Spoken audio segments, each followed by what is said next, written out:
Here we are at Hopkins Demonstration Forest, and behind me is the Molalla Log House. It's a very historic building.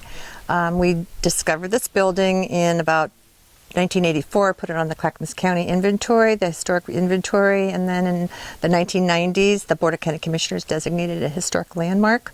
This building has just been a mystery for us because when we first found it on the landscape in the South Molalla area, in the foothills of the Cascades, we didn't know much about it, and we found that it was moved in 1892, and we don't see this kind of log construction in Oregon.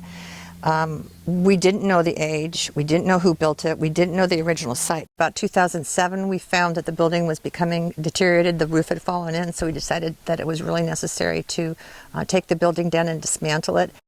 We're going to have a couple people, at least two people down here to pull it out.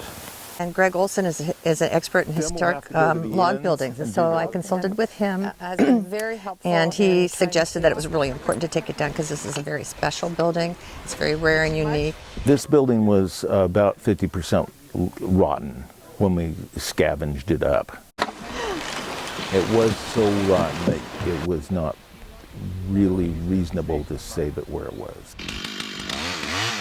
So we have for years been working on this. And the first thing we did was go out into the woods and rehew the logs that couldn't be saved. Dovetailing the new logs, patching the old logs, and then finally we stacked the majority of this building in a shop to solve all of the problems, that twisting and all of the things that needed solving. So that stacking it here, which is what we're doing, is quick and easy because we've already done it before. When the opportunity of the Molalla Log House was brought up at the Hopkins board meeting, the board, the education team, we really deliberated and thought about what benefits and what opportunities it brought here to Hopkins. And the most exciting piece was, one, being a wood structure, we educate about the use of wood. And so the history of it has an intriguing tale. The part that wood has been used for a long time, managed for structures that we live in, part of our lives here in Oregon, and to this day we still harvest Douglas fir. So that's the message that we really thought was important to bring to Hopkins, was wood being used.